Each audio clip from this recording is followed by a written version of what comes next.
Hello, and welcome to my Project One podcast. In this podcast, I'm going to be discussing the importance of concepts like the single story. I'm going to analyze a trailer for Despicable Me, and I'm going to talk a little bit about how the concepts we have covered in class over the past few weeks play out in my life. Over the past few weeks, we have discussed concepts like the single story, semiotics, the duality myth, origins of popular culture, and key learning theories. It is interesting because they all sort of tie together to prove that we learn a lot about life through media and pop culture, and they are greatly influenced by our values as Americans. In class, we watched a TED Talk called The Danger of the Single Story. In this TED Talk, we heard Chimamanda Ngozi Adichie. We heard her describe how she went to college in America, and her roommate had a single story presumption about her because she was from Africa. Because she was from Africa, her roommate was shocked that she spoke English and knew how to do things like use a stove.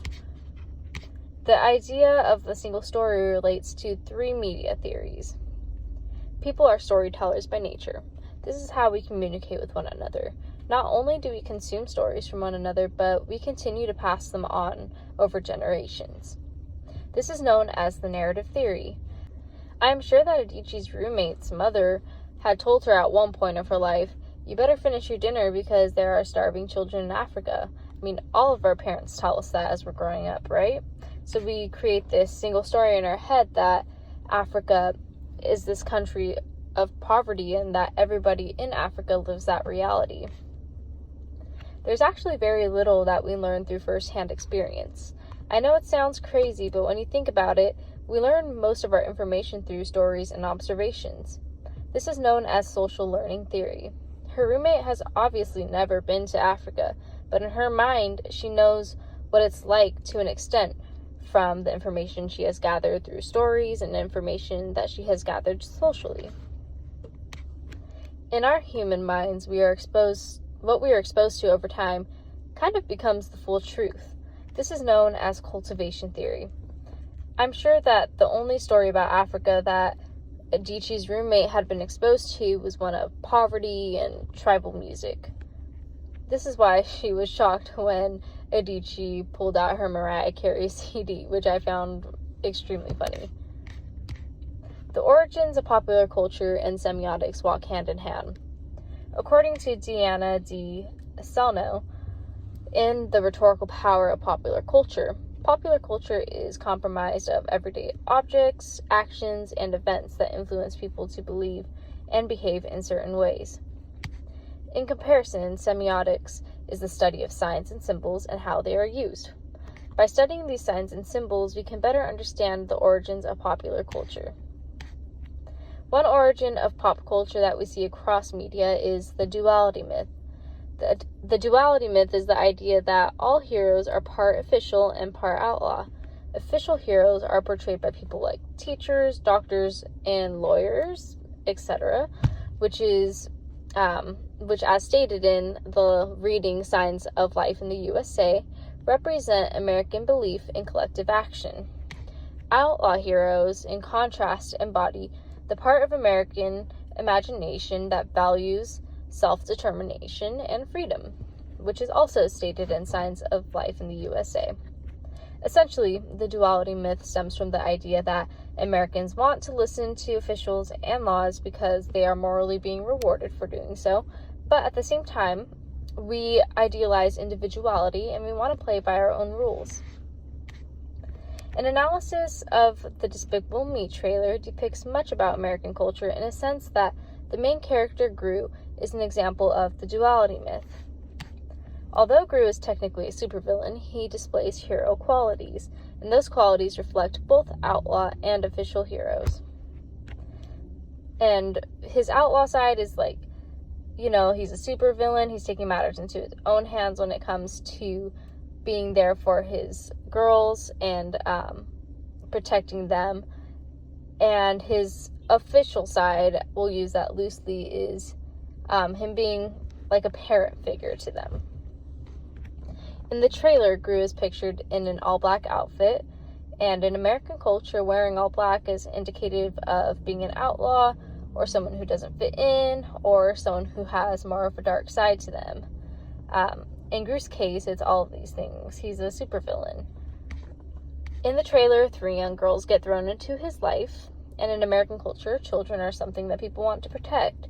This makes the audience kind of realize, or gives them like a glimpse into the future. Like, it foreshadows that Gru is going to become more of a hero than a villain, whether he likes it or not. The music in the trailer gives off a vibe that it is going to be a very upbeat and action-packed movie. And also in the trailer, one thing to note is that the narrator, they list some of the other movies that the executive producer worked on, which are Ice Age and Horton Hears a Who. This lets the audience know that the movie is going to be funny and have some action and be a children's movie. For narrative analysis, there is this quote in the movie that says, "Just because he is a bad guy doesn't mean he's a bad guy." I think that this quote from the preview really sums up the moral of the story at the core. Gru may do bad things, but he has a soft spot for his girls, and he'll do whatever it takes to make them happy. That quote is immediately followed by a scene that gives Gru redemption. It displays rule-breaking behavior, but the audience forgives him because he does it for his girls. In the scene, it shows the girls at a carnival, and they're playing a game where you have to shoot balls at a target to win a fluffy unicorn. And the girls lose, and the person operating the game kind of taunts them a little bit. He's like, "Oh, boo-hoo, you didn't win." And Gru sees this, and he's obviously upset about it because those are his girls. No one's going to talk to them that way. So he uses one of his evil contraptions to blow up the carnival game, and he knocks down the object and wins. I'll use that term loosely. But he just snatches the unicorn, takes it for the girls, and it makes them really happy. And this scene shows that even though he considers himself a supervillain, he's not all bad. Like, yes, what he did was bad, but it's justified because it was done for a greater cause, if you will. And that kind of plays into the dramatist theory too as well. So the analysis of Despicable Me suggests that in American culture, almost anything can be justified if it is being done for a greater cause. Gru does bad things, but is forgiven by the audience because he's doing it for his girls, and he'll do anything for his girls. It also, in a sense, shows how Americans value a parent's love. We love to see parents who will do anything for their children. My own views and perspectives have definitely been shaped by the media. When I was young, I had this idea in my head of what high school was like through the media. I was a child, and had never been to high school, but I still had a perception of what it was like because of the media I was exposed to. I pictured high school to have mean girls and popular kids and cute football players. I expected to have a boyfriend and experience my first heartbreak. I expected a lot of different things out of high school. And yes, some of those elements did exist, but they were highly dramatized in the media. I had a single story about high school and what it was like. And in my opinion, popular culture has been it's had more of a damaging impact than a positive impact in my life. I think that it creates a lot of unrealistic expectations about life, and it's hard to separate what is real and what is not. The concepts I have learned about the past few weeks in this class have given me insight into why we see certain messaging in pop culture and why that exists. Thank you for listening to my podcast.